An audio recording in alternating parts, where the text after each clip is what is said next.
Hello everyone, welcome back to our channel. Today మన favourite serial గుండె నిండా గుడిగంటలు episode ఏం జరిగింది తెలుసుకోవాలనుకుంటున్నారా?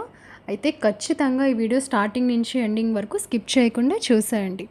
కానీ దానికంటే ముందు ఏం చేయాలో తెలుసు కదా. ప్లీజ్ మన ఛానల్ని సబ్స్క్రైబ్ చేసుకోండి అండ్ ఫాలో కూడా చేయండి. ఎవరైతే సబ్స్క్రైబ్ చేసుకుంటారో వాళ్ళు మాత్రమే మన ఛానల్లో వస్తున్న మరిన్ని ఇంట్రెస్టింగ్ ట్విస్ట్ ఎపిసోడ్స్ ఏంటి అనేది తెలుసుకోగలరు. And please follow, like and share for our support and encouragement కోసం. ఇంకా లాగ్ చేయకుండా ఎపిసోడ్లోకి వెళ్ళిపోదాం. ఈరోజు ఎపిసోడ్ మనం చూసుకున్నట్లయితే మనోజ్కి ఆపరేషన్ అవుతుంది, కళ్ళకి కట్లు విప్పేస్తాము, 2 days టైం పడుతుంది అని చెప్పేసి డాక్టర్ చెప్తారు. ఇంకా డాక్టర్ చెప్పాక బాలు ఏమో కొంచెం విని సరదాగా ఆట పట్టిద్దామని చెప్పేసి ఇంకొక 2 days ఎక్స్టెండ్ చేసి మనోజ్కి కట్లు ఇప్పించమని చెప్తాడు. ఇంకా ఇదంతా జరుగుతుంది. ఇంకా ఫైనల్గా మనోజ్కి కట్లిప్పేస్తారు. ఇంకా అందరూ ఆల్ హ్యాపీ. ఇంకొక గుడ్ న్యూస్ ఏంటి అంటే విద్యకి మ్యారేజ్ కూడా సెట్ అవుతుంది. ఇంకా విద్య అందరినీ, నాకు ఇంకెవరూ లేరు కాబట్టి మీరే నా ఫ్యామిలీ అన్నట్టు, ఇంకా రోహిణికి కూడా తను చాలా మంచి ఫ్రెండ్ కాబట్టి ఇంకా వచ్చి ఫ్యామిలీలో అందరినీ, ఎవ్వరూ ఉండిపోవటానికి లేదు, మీరంతా దగ్గరుండి నా మ్యారేజ్ చేయాలి అని చెప్పేసి చాలా ప్రేమతో అందరినీ పిలుస్తుంది విద్య.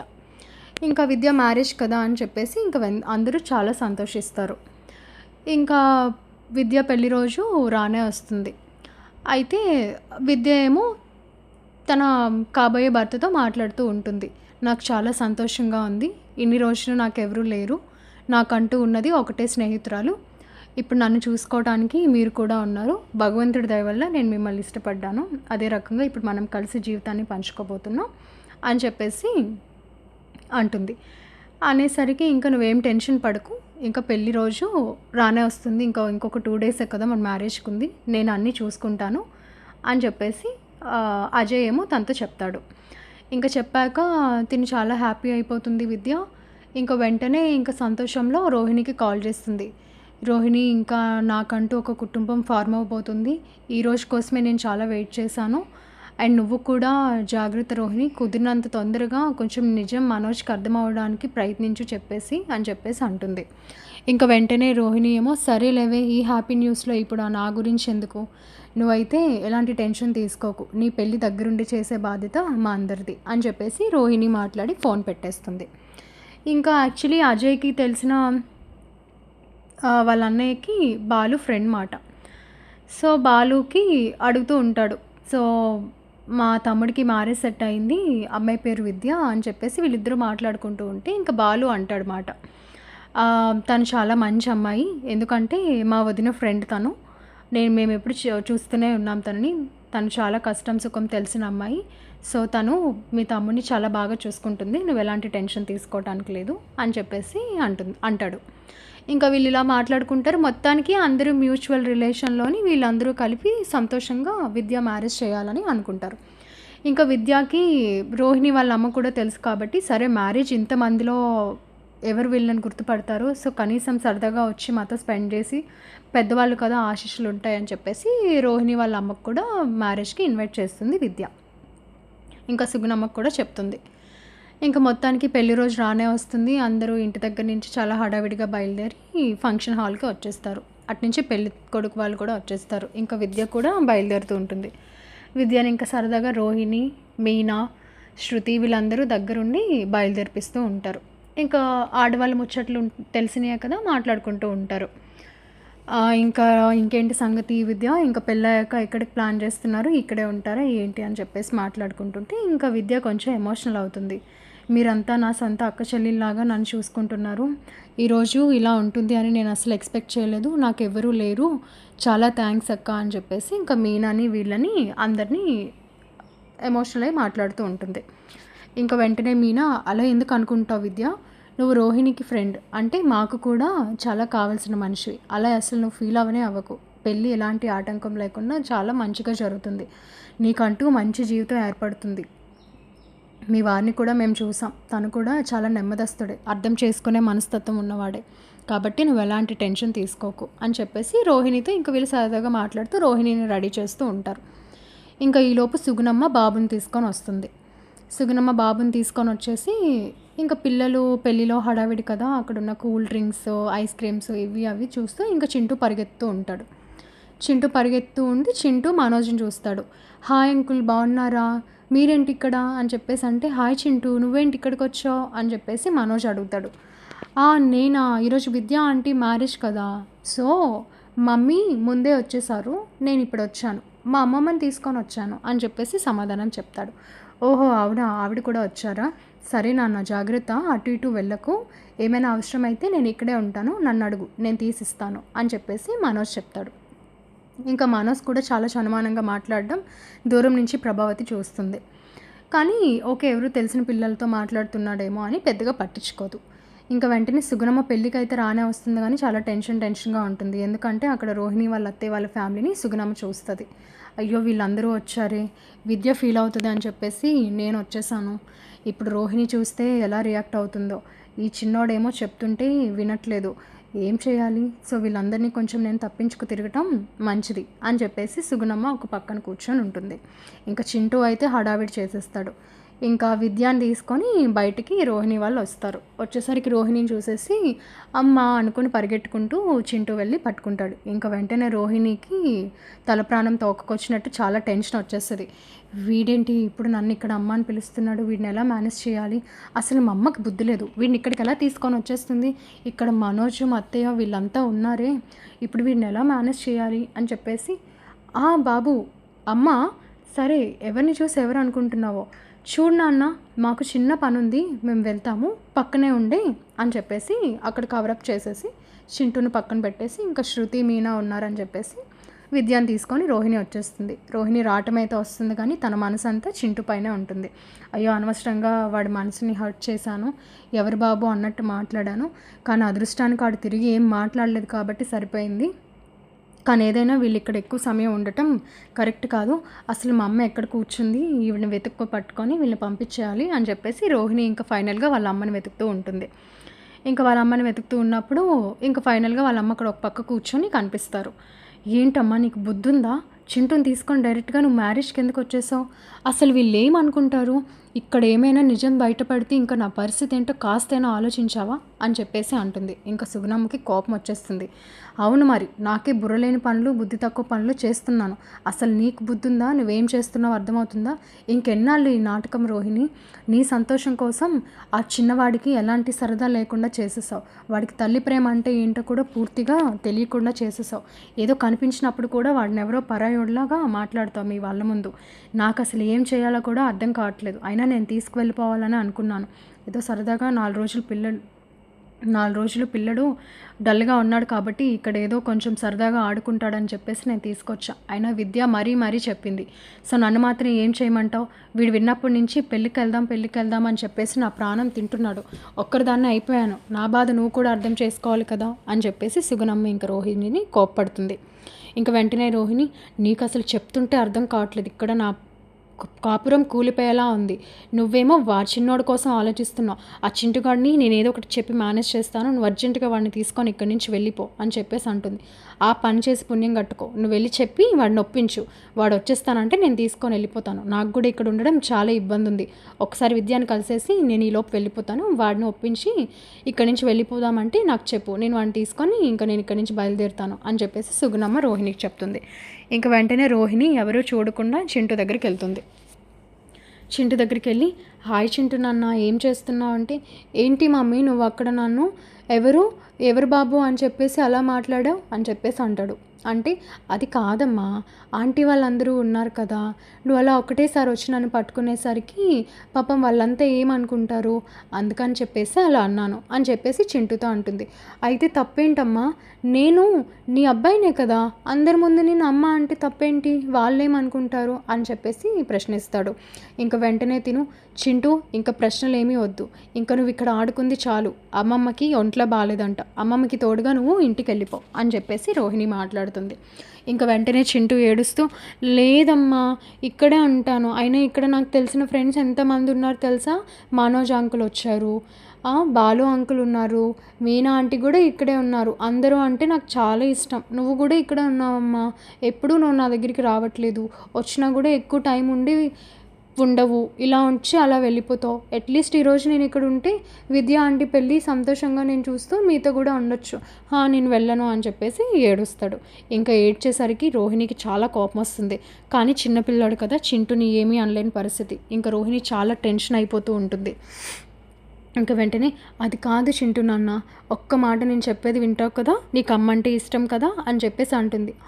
చాలా ఇష్టం అమ్మ నువ్వంటే అని చెప్పేసి అంటాడు. మరి అమ్మ మాట వినాలి కదా, మరి నీకు నేను ఇష్టమైనట్టుగానే నాకు అమ్మమ్మ అంటే ఇష్టం కదా. అమ్మమ్మకి హెల్త్ బాగాలేదు నాన్న, ఇప్పుడు నేను వచ్చేస్తే విద్య ఆంటీ ఫీల్ అవుతారు. నేను ఆల్రెడీ విద్య ఆంటీకి చెప్పాను కాబట్టి నువ్వే కదా అమ్మమ్మని చూసుకోవాలి, చూసుకుంటావా లేదా అని చెప్పేసి చింటూకి అర్థమయ్యేటట్టు చెప్తుంది. అయినా కూడా చింటూ, లేదమ్మా నేను వెళ్ళను, కావాలంటే నువ్వు అమ్మమ్మని తీసుకొని వెళ్ళు, నేను ఇక్కడే ఉంటాను, నేను అక్కడికి వెళ్తే ఒక్కడనే అయిపోతాను, ఇక్కడ చాలామంది ఉన్నారు, ఇక్కడ అంతమంది పిల్లలు, నేను హ్యాపీగా నా ఫ్రెండ్స్తో ఆడుకోవచ్చు అని చెప్పేసి ఇంకా రోహిణిని పట్టించుకోకుండా పరిగెత్తేస్తాడు చింటూ. ఇంకా చింటూ వెనకట్లో పరిగెడుతుంది రోహిణి. ఇంకా రోహిణి వెంటనే ప్రభావతి చూసేస్తుంది. అసలు ఇందాకటి నుంచి చూస్తున్నాను ఈ రోహిణి ఆ పిల్లాడితో ఏం మాట్లాడుతుంది, ఆ పిల్లాడు రోహిణికి ఏమవుతాడు అసలు ఇందాకటి నుంచి ఆ పిల్లాడిని ఎందుకో కన్విన్స్ చేయడానికి ప్రయత్నిస్తుంది, అసలు వీళ్ళ మధ్య ఏంటి సంబంధం అని చెప్పేసి ప్రభావతి ఆలోచిస్తూ ఉంటుంది. ఇంకా వెంటనే చింటూ పరిగెడుతూ మీనాను గుద్దేస్తాడు. మీనా, హాయ్ చింటూ నాన్న, ఆడుకుంటున్నావా, నువ్వు కూడా వచ్చావా, నీకు కూడా చెప్పిందా విద్య ఆంటీ పెళ్ళి అని చెప్పేసి అడుగుతుంది. అవును మీనా ఆంటీ, మా మమ్మీ ఏమో వెళ్ళిపో అని చెప్పేసి అంటుంది. మీరంతా ఇక్కడే ఉన్నారు కదా, నాకు కూడా సరదాగా ఇంచక్క ఇక్కడే ఉండాలని ఉందా ఆంటీ అని చెప్పేసి అంటాడు. ఓహో, మీ అమ్మ వచ్చిందా, ఎప్పటి నుంచో నేను మీ అమ్మని కలవాలనుకుంటున్నాను కదా చింటూ, నాకు కాస్త మీ అమ్మని చూపిస్తావా, నేను చెప్తాను నేను ఇక్కడే ఉంచమని అని చెప్పేసి మీనా అడుగుతుంది. ఇంకా అడిగేసరికి, ఎందుకు చూపించను ఆంటీ, మీరు మా మమ్మీని కన్విన్స్ చేస్తారా, అలా అయితే చెప్పండి, అగో అక్కడే ఉంది అని చెప్పేసి మనోజ్ వైపు చేయి చూపిస్తాడు. ఇంకా మనోజే కనిపిస్తాడు తప్పితే రోహిణి కనిపించదు. అక్కడ ఎవరు కనిపించట్లేదు కదా చింటూ, మీ మమ్మీ ఎక్కడున్నారు అని చెప్పేసి మీనా అడుగుతుంది. అడిగేసరికి, మా మమ్మీ ఎక్కడుందా, అగ్గో అంకుల్ ఉన్నారు కదా, ఆ పక్కన కనిపిస్తున్నారు కదా, ఆవిడే మా అమ్మ అని చెప్పేసి ఇంకా చింటూ చెప్తాడు. ఇంకా చింటూ చెప్పేసరికి మీనాకి ఫ్యూజులు అవుట్ అయిపోతాయి. ఏంటి, రోహిణిని మీ అమ్మ అని చెప్పేసి మనసులో అనుకుంటుంది. అది కాదు నాన్న, అక్కడ చీర కలర్ కట్టుకున్నారు కదా, ఆవిడే మీ అమ్మ అని చెప్పేసి అడిగితే, అవునా ఆంటీ, ఎందుకు ఇన్ని టైమ్స్ అడుగుతున్నారు, ఆవిడే మా అమ్మ, నన్ను ఇక్కడి నుంచి వెళ్ళిపోమని అంటుంది, అగో మా అమ్మమ్మ అక్కడ కూర్చుంది, ఇంక ఇలానే వచ్చాం, ఇంకా విద్యా ఆంటీని కూడా మేము కలవలేదు, పెళ్ళి కూడా చూడలేదు, నేను ఇక్కడ హ్యాపీగా ఆడుకుందాం అనుకుంటుంటే ఇక్కడ నుంచి వెళ్ళిపో అని చెప్పేసి అంటుంది అని చెప్పేసి అంటాడు. ఇంకా వెంటనే రోహిణి బండారం మీనాకి అర్థమైపోతుంది. ఓహో, అంటే రోహిణికి ఇంతకు ముందే పెళ్ళయింది, ఈ బాబు రోహిణి బాబే, కావాలనే ఈ తల్లి కూతుర్లిద్దరూ తప్పించుకు తిరుగుతున్నారు. సో విద్యకి రోహిణి ఫ్రెండ్ కాబట్టి విద్య ఇవన్నీ పట్టించుకోకుండా సుగుణమ్మని ఇక్కడికి ఆహ్వానించింది. సో ఆమె ఒక్కరితే రాలేదు, బాబు ఒక్కడైపోతాడని ఈ బాబుగాడిని కూడా తీసుకొని వచ్చింది. సో ఇదన్నమాట కథ. సో రోహిణి మా దగ్గర ఇంత పెద్ద నిజాన్ని దాచింది అని చెప్పేసి ఇంకా మీనాకి చాలా కోపం వస్తుంది. ఇంకా వెంటనే ప్రభావతి వచ్చి, ఏంటే మీనా ఈ అబ్బాయితో మాట్లాడుతున్నావు, ఈ బాబు పేరు ఏం పేరు అని చెప్పేసి అడుగుతుంది.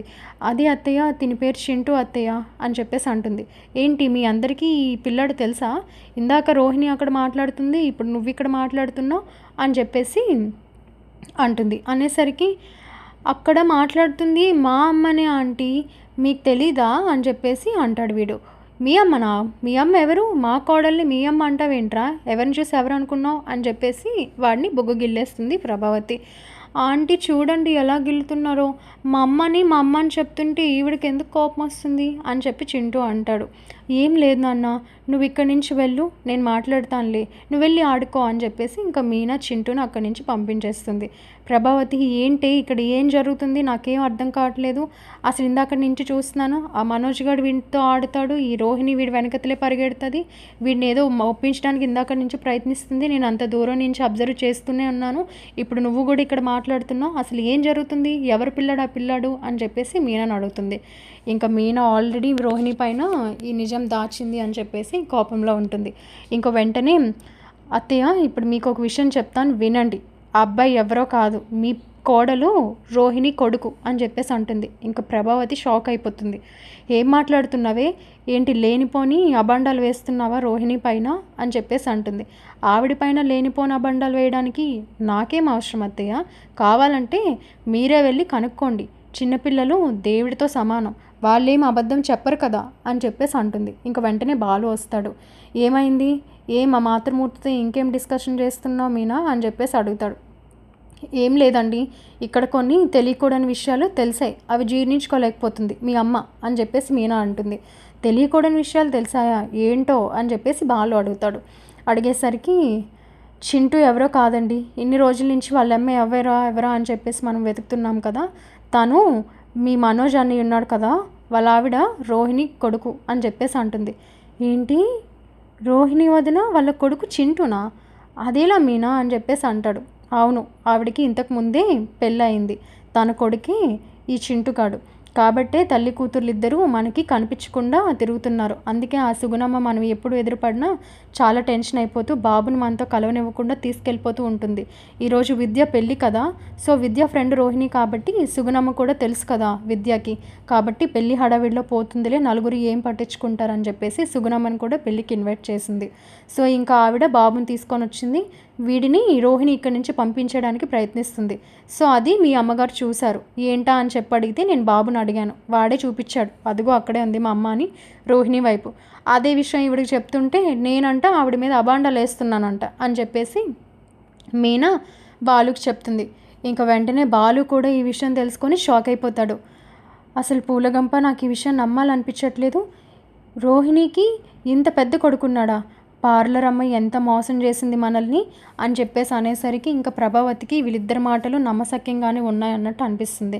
ఇంకా వెంటనే రోహిణిని పిలుస్తుంది. రోహిణిని పిలిచేసరికి రోహిణికి చాలా టెన్షన్ వచ్చేసింది. ప్రభావతి ఇంకా రోహిణి అని చెప్పి కేకలేస్తుంది. ఏంటత్తయ్య, ఏమైంది, ఎందుకు నన్ను పిలుస్తున్నారు ఇప్పుడు, అక్కడ చాలా పని ఉంది, విద్యని రెడీ చేసాం అని చెప్పేసి అంటుంది. విద్యని రెడీ చేసావు, ఇంకా ఏం పని ఉంటుంది నీకు, ఓహో ఏం నీ కొడుకుని ఇక్కడి నుంచి పంపించేయాలా అని చెప్పేసి ప్రభావతి అడుగుతుంది. అడిగేసరికి నా కొడుకా, ఏం మాట్లాడుతున్నారు అత్తయ్య, అసలు ఏమంటున్నారో నాకు అర్థం కావట్లేదు అని చెప్పేసి రోహిణి ఇంకా తన నటని ప్రదర్శిస్తుంది. ఓహో నీకు నీ కొడుకు ఎవరో తెలీదా, సరే మేం చూపిస్తాం అని చెప్పేసి ఇంకా బాలు చింటూని తీసుకొని వస్తాడు. నాన్న చింటూ మీ అమ్మేదమ్మా అనేసి అంటే, అమ్మనా, ఇదిగో తినే మా అమ్మ అని చెప్పేసి రోహిణి వైపు చూపిస్తాడు. ఇంకా వెంటనే దూరం నుంచి చూస్తున్న సుగుణమ్మ అక్కడికి వస్తుంది. వచ్చి అదేంటి బాబు అలా అడుగుతావు, బాబేదో కొంచెం కనిపెట్టుకోలేనట్టున్నాడు, మేబీ ఏమైనా పొరపాటు పడ్డాడేమో, ఈవిడెవరో కూడా మాకు తెలీదు, తిను నా మనవడమ్మా, వీళ్ళేదో కొంచెం పొరపాటు పడుతున్నారు అని చెప్పేసి తడబడుతూ చింటూని అక్కడి నుంచి తీసుకెళ్ళిపోయే ప్రయత్నం చేస్తుంది. ఇంకా వెంటనే సత్యం, ఆగమ్మా, నీ పేరేంటో నాకు తెలీదు, కానీ ఈ బాబు ఎవరో మాకు ఇక్కడ తేలాల్సిందే, చిన్నపిల్లలు ఎప్పుడు అబద్ధం ఆడరు, మరీ చిన్నపిల్లలు కనిపెట్టుకోలేని మానసికమైన స్థితిలో ఉండకుండా అయితే ఉండరు, కన్న తల్లిని హ్యాపీగా వాళ్ళు గుర్తుపడతారు. కాబట్టి నేను ఆ రోజు కూడా అబ్జర్వ్ చేశాను, మీరు స్కూల్కి తీసుకొచ్చినప్పుడు కూడా ఆవిడ మాస్క్ పెట్టుకొని వీడియో కాన్ఫరెన్స్లో జాయిన్ అయింది, ఎందుకు మాస్క్ తీయట్లేదంటే కంపెనీలో రూల్స్ అనింది. ఆ రోజే అనుకున్నాను ఏదో తిరకాసు జరుగుతుంది ఈ బాబు విషయంలో అని, కాకపోతే కంపెనీ రూల్స్ అన్నారు కాబట్టి మేము ఆ రోజు ఆవిడ ఫేస్ చూడాలి అని చెప్పేసి అడగలేదు. కానీ ఈరోజు బాబు ఇంత పక్కాగా నా కోడల్నే తన తల్లి అని చెప్తుంటే మీరు పిల్లాడు పొరపాటు పడ్డారని చెప్పేసి మాట్లాడుతున్నాడు. ఆ పిల్లాడు చెప్పిన మాటలో నిజాయితీ ఉంది, మీరు చెప్తున్న మాటలో అబద్ధం నిశ్చయంగా కనిపిస్తుంది అని చెప్పేసి ఇంకా సత్యం కోప్పడతాడు ఆవిడ పైన. ఇంకా సత్యం అలా మాట్లాడేసరికి సుగుణమ్మ సైలెంట్ అయిపోతుంది. ఇంకా మనోజ్కి ఏం అర్థం కాదు, ఏంటి రోహిణి అసలు ఇక్కడ ఏం జరుగుతుంది, ఈ పిల్లాడు నీ కొడుకేంటి, వీడు నాకు కూడా తెలుసు, కాకపోతే యాక్సిడెంటల్గా ఈ పిల్లాడిని ఒకసారి రక్షించబోయి నాకు అలా పరిచయం అయ్యాడు, కానీ తిను నీ కొడుకేంటి అని చెప్పేసి ఇంకా మనోజ్ ప్రశ్నిస్తాడు. ఇంకా శృతి వెంటనే, చెప్పు రోహిణి, అందరూ అడుగుతున్నారు కదా, అలా బెల్లం కొట్టిన రాయిలాగా సైలెంట్గా ఉంటే ఏమని అర్థం చేసుకోవాలి, వీళ్ళు చెప్పేదంతా నిజమే అని నువ్వు అంగీకరిస్తున్నావు అని అనుకోవాలా అని చెప్పేసి శృతి అంటుంది. ఇంకా వెంటనే రోహిణి మనోజ్ కాళ్ళపై పడి, నన్ను క్షమించండి, ఇంకా ఇంతవరకు వచ్చాక నేను ఇంకా దీన్ని ఎలాగో ఎగమార్చి చెప్పలేను, అవును మీరంతా విన్నది నిజమే, చింటూయే నా కొడుకు అని చెప్పేసి రోహిణి ఇంకా నిజాన్ని నిక్షేపణగా చెప్పేస్తుంది. ఇంక వెంటనే మీనా, ఇప్పుడేమంటారు అత్తయ్య? ఓహో! మీ కోడలు నోటి నుంచి నిజం వింటే గానీ నిజం మీకు నిజంలా అనిపించట్లేదా? ఆ పిల్లాడు అంత ఖచ్చితంగా తనే నా అమ్మ అని అంటుంటే, అదే విషయం మేము మీకు చెప్తుంటే మేము తనపై నిందలు వేశామని చెప్పేసి మమ్మల్ని అంటారా? ఇప్పుడేం సమాధానం చెప్తారో చూడండి అని చెప్పేసి ఇంక మీనా అంటుంది. వెంటనే బాలు, ముద్దుల కోడలు కదా మీనా, ఏమంటుందిలే ఈవిడ, వెనకేసుకొని వస్తుంది అని చెప్పేసి అంటారు. ఇంక మీరు ఆగుతారా బాలు? నేను దీని సంగతి ఏంటో తెలుస్తాను. అంటే నీకు కొంచెమైనా సిగ్గులేదే? నీకు ఆల్రెడీ పెళ్ళయి పిల్లాడిని కానీ నా కొడుకుని మార్చి మోసం చేసేసి వీటితో పెళ్ళాయన ఆడతావా? మమ్మల్ని అందరినీ మోసం చేస్తావా? అసలు నాకు ముందు నుంచి నీ పైన అనుమానంగానే ఉంది, ఎవ్వరూ లేరు అంటే. కాకపోతే వాడు ఇష్టపడి పెళ్లి చేసుకున్నాడు కాబట్టి నేను మాట్లాడలేకపోయాను. ఇంత పెద్ద కొడుకుని పెట్టుకొని నువ్వు నా కొడుకుని ఎలా పెళ్లి చేసుకోవాలనుకున్నావు అని చెప్పేసి ఇంక ప్రభావతి షాక్లో ఇంక వెంటనే రోహిణిని చెంప పగలగొడుతుంది. ఇంక వెంటనే బాలు కూడా, పార్లరమ్మ నువ్వు ఇలా చేస్తావని మేము అనుకోలేదు. నీ గతం ఎలా అయినా ఉండుండొచ్చు, కానీ నువ్వు నిజం చెప్పి మా అన్నయ్యతో జీవితం స్టార్ట్ చేయాలి. ఇది నువ్వు చేయాల్సిన విషయం. కానీ నువ్వు ఇది చేయకుండా మమ్మల్ని అందరినీ మోసం చేసావు. మేము చాలాసార్లు ఈ బాబు తల్లి ఎవరు అని చెప్పి కనుక్కునే ప్రయత్నం చేశాం. కానీ ఈరోజు ఈ విద్య పెళ్లి వలన ఈ నిజం మొత్తానికి బయటపడింది. అసలు దీనికి నువ్వు ఇప్పుడు ఏం సమాధానం చెప్తావు? మా అన్నయ్య జీవితం కోసం నువ్వు ఏం జస్టిఫై చేస్తావో చెప్పు అని చెప్పేసి ఇంకా బాలు అంటాడు. ఇంక వెంటనే మీనా, ఏమైనా జస్టిఫై చేయడానికి ఇంకేముందండి, ఈవిడ పొద్దునుంచి సాయంత్రం వరకు పార్లర్ అని చెప్పేసి ఎక్కడికో వెళ్తుంది, అక్కడి నుంచి మన ఇంటికి వస్తుంది, ఇంకా పిల్లాడితో కలిసి కూడా ఉండట్లేదు అంటే ఈవిడికి తల్లి ప్రేమే లేదు, ఇంకా భర్త ప్రేమ ఏముంటుంది? ఇక్కడే అర్థం చేసుకోవాలి ఈ రోహిణి బుద్ధి ఏంటనేది అని చెప్పేసి ఇంకా మీనా అంటుంది. ఇంకా వెంటనే సత్యం, ఇంకా నేను దీన్ని అయితే క్షమించనమ్మా. ఎందుకో అంటే నువ్వు ఆ రోజు మాస్క్ పెట్టుకొని ఆ వీడియో కాన్ఫరెన్స్లో మాట్లాడినప్పుడే అసలు ఇలాంటి తల్లి కనీసం పిల్లాన్ని చూడడానికి స్కూల్కి కూడా రావట్లేదు, ఎప్పుడు చూసినా ఉద్యోగం ఇది అది అంటుంది అని చెప్పేసి నేను అనుకున్నాను. ఇంకా అలాంటి మనిషి నా ఇంట్లో తిరుగుతుందని ఈరోజు నిజం బయటపడ్డాక ఇంకా నేనైతే నేను క్షమించేదే లేదు అని చెప్పేసి ఇంక సత్యం అంటాడు. ఇంక వెంటనే ప్రభావతి అయితే, అసలు నీ మొహం చూడాలంటేనే నాకు అసహ్యం వేస్తుంది. అరే బెల్లం కొట్టిన రాయిలాగా అలా ఉండిపోయావేంట్రా, నీ పెళ్ళాన్ని ఏం అడుగుతావో ప్రశ్నించు అని చెప్పేసి ఇంకా మనోజ్తో ప్రభావతి అంటుంది. ఇంకా మనోజ్కి అయితే చాలా బాధేస్తుంది రోహిణి ఇంత పెద్ద నిజం తన దగ్గర దాచిందని. అప్పుడు ఇంకా అడుగుతాడు, రోహిణి కారణం ఏదైనా కావచ్చు, కానీ నువ్వు నన్ను ఇంతలా మోసం చేస్తావని నేను అనుకోలేదు. నేను నిన్ను చాలా నమ్మాను. నా నమ్మకానికి నువ్వు ఇచ్చిన బహుమానం ఈరోజు ఈ అబద్ధం. కాబట్టి ఇంకా నాకు నీ మొహం చూడాలని కూడా లేదు అని చెప్పేసి అడుగుతాడు. ఇంకా వెంటనే విద్య కూడా, అది కాదు మనోజ్ గారు, ఒకసారి తను చెప్పేది నువ్వు ఇంకేం మాట్లాడకమ్మా, నీకెవరూ లేరు అంటే మా కుటుంబం అంతా నీ మనుషులమై నీ పెళ్లి చేయడానికి వచ్చాము. కానీ నువ్వు ఇంత పెద్ద నిజాన్ని నీ స్నేహితురాలతో పాటు దాచి తనకి సహాయం చేసావు. స్నేహితురాలు కాబట్టి సహాయం చేయొచ్చు, కానీ ఆ చింటుగాడి మొహం చూసి కనీసం నీకు మాకు నిజం చెప్పాలనిపించలేదా? కారణం సరైనదైతే మేమే వాడిని తీసుకెళ్ళి పెంచుకునే వాళ్ళమేమో, కానీ ఇంతలా మమ్మల్ని మోసం చేయాలని చెప్పేసి మీ ఇద్దరు స్నేహితులు ప్లాన్ చేసుకున్నారు. మాకైతే ఈ విషయం అస్సలే నచ్చలేదు. అసలు రోహిణి మొహం నాకు ఇక్కడ ఒక్క నిమిషం కూడా చూడాలని లేదు అని చెప్పేసి ఇంకా మనోజ్ అక్కడి నుంచి కోపంగా బయటకు వెళ్ళిపోతాడు. ఇంక వెంటనే ప్రభావతి రోహిణిని, ఇంక నీకు నా కోడలుగా ఉండే అర్హత లేదు, వాడు మనసులో మాట ఏంటో చెప్పేశాడు కదా, ఇంకా నువ్వు నీ అమ్మ ఈ చిన్నోడు ఈ చింటుగాడు వీళ్ళు కలిసి ఎలా ఊరేగుతారో ఊరేగండి, మాకైతే సంబంధం లేదు. ఇంకొక రోజు ఇల్లని మనోజ్ అని పెళ్ళి అనుకొని ఇంటి కోడలుగా నా ఇంట్లో అడుగు పెట్టావంటే మాత్రం నీకు మర్యాద దక్కదు అని చెప్పేసి ఇంక ప్రభావతి అంటుంది. ఇంక వెంటనే విద్య, నన్ను క్షమించి రోహిణి, అసలు ఇదంతా నా వల్లనే జరిగింది. ఎందుకంటే నేను మీ అమ్మగారిని ఇక్కడికి ఇన్వైట్ చేయకుండా ఉండాల్సింది, కానీ ఎప్పుడు చూసినా వాళ్ళు ఒంటరిగా ఉంటారు కదా, ఇక్కడికి వస్తే నలుగురితో సరదాగా ఉంటారని చెప్పేసి పిలిచాను, కానీ ఇంతవరకు అవుతుందని నేను అనుకోలేదు అని చెప్పేసి ఇంకా రోహిణితో అంటుంది. ఇంకా వెంటనే రోహిణి విద్యతో అంటుంది, లేదు ఇది నాకు జరగాల్సిన శాస్తే, నేను చేసిన పని చాలా తప్పు. అటువైపు నా కొడుక్కి న్యాయం చేయలేకపోయాను, ఇటువైపు నా అత్తారింటికి న్యాయం చేయలేకపోయాను. మధ్యలో నేను ఇప్పుడు ఒక తప్పుడు మనిషిలా నాకు నేనే నేరారోపణ చేసుకున్నట్లు అయిపోయింది అని చెప్పేసి ఇంకా రోహిణి చాలా బాధపడుతుంది. కానీ మొత్తానికి రోహిణి చేసిన మోసాన్ని ఇంకా కుటుంబం ఎవరూ తట్టుకోలేక ఇంకా షాక్లో ఇంకా రోహిణిని లాగిపెట్టి ప్రభావతి కొట్టేస్తుంది కూడా. అక్కడ ఏమీ అర్థం కాని స్థితిలో ఆ చింటూ ఉంటాడు. ఇంకా చింటూని తీసుకొని అక్కడి నుంచి సుగుణమ్మ వెళ్ళిపోతుంది. ఇంకా వెళ్ళిపోయాక రోహిణికి ఏం చేయాలో అర్థం కాని పరిస్థితి. ఇంకా మీనా అంటుంది, రోహిణి మేము ఎప్పటి నుంచో అడుగుతున్నాం, నువ్వు దేనికో సతమతం అవుతూ ఉన్నావు, కానీ మాతో ఎప్పుడూ నువ్వు నిజం చెప్పలేదు. స్టిల్ ఇప్పటికీ కూడా నువ్వు బాబుని ఇక్కడి నుంచి పంపించేసి నీ డ్రామాని కంటిన్యూ చేయాలనుకున్నావు. ఇంకా నీ జీవితం ఏంటనేది ఇంటి పెద్దగా మావయ్య గారు, అత్తయ్య గారి చేతిలోనే ఉంది. ఇంతకు మించి మేమేం మాట్లాడలేం అని చెప్పేసి మీనా అంటుంది. ఇంక వెంటనే ఇంకా దీనికి అవకాశం ఇచ్చేది ఏంటి మీనా మనం అని చెప్పేసి ప్రభావతి, ఇక్కడి నుంచి నువ్వు మర్యాదగా వెళ్ళిపోవే. అసలు మేము ఈ పెళ్లిలో ఉండాలని కూడా అనుకోవట్లేదు. ఒక రకంగా ఈ పెళ్లి వల్లనే నీ నిజస్వరూపం ఏంటనేది మాకు బయటపడింది. కానీ ఇంకా నీలాంటి దాంతో మాట్లాడితే మా విలువ మేము తగ్గించుకున్నట్టుంటుంది అని చెప్పేసి ఇంకా రోహిణిపై అసహ్యపడుతూ మొత్తానికి విద్యా పెళ్లి ద్వారా వీళ్ళంతా ఆ బాబు అక్కడికి రాగానే నిజాన్ని తెలుసుకుంటారు. ఇది యాక్చువల్లీ జరిగిన ఎపిసోడ్. మరిన్ని ట్విస్ట్ ఎపిసోడ్స్ తెలుసుకోవాలనుకుంటే ఖచ్చితంగా మన ఛానల్ని సబ్స్క్రైబ్ చేసుకోండి. ఎవరైతే మన ఛానల్ని సబ్స్క్రైబ్ చేసుకుంటారో వాళ్ళు మాత్రమే మన సీరియల్లో వస్తున్న మరిన్ని ఇంట్రెస్టింగ్ ట్విస్ట్ ఎపిసోడ్స్ చూడగలరు.